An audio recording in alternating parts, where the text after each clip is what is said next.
Training for great glory and approval. From the beginning, there was a community of men and women that consisted of hardworking individuals and warriors.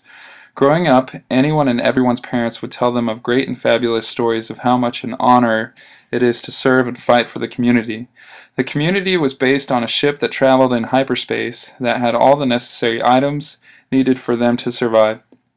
Women and children would do most of the chore work and provide for the soldiers and future soldiers.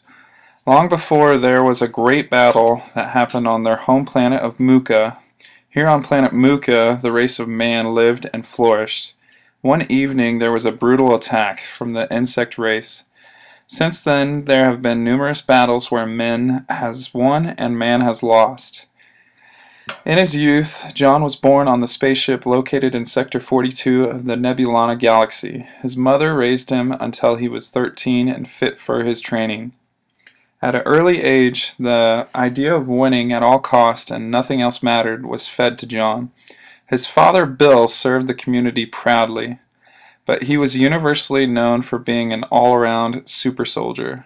2 years after John's birth, his father was called upon by the powerful prophets and asked to join the Novolog Special Forces unit consisting of the all-around badasses from the community. Many times before bed, his mother would tell him of the extraordinary missions Team Novolog would achieve. Out of all the stories John has heard over and over, his absolute favorite was the story of when his father took down the impeccable insect leader of planet Silo. 2 months from now, John will be turning 13 and will be enlisted into the group of males that fight for the community. From birth, John was made for this and taught that the greatest honor in life is to serve the community. There was no greater glory than to serve the community and to fight the insects in this awful war. During his lifetime, he had made only one goal. This was to receive notification from the prophets asking for him to join his father on Team Novolog.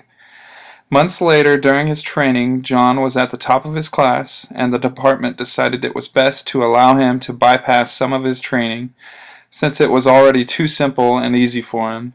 Eventually, when he was approved and fit to serve the community, that day he received a notification from the almighty prophets asking for his assistance and to join Team Novolog in ending this war on the insects. Immediately he was filled with joy and happiness, and most importantly, he could finally meet and fight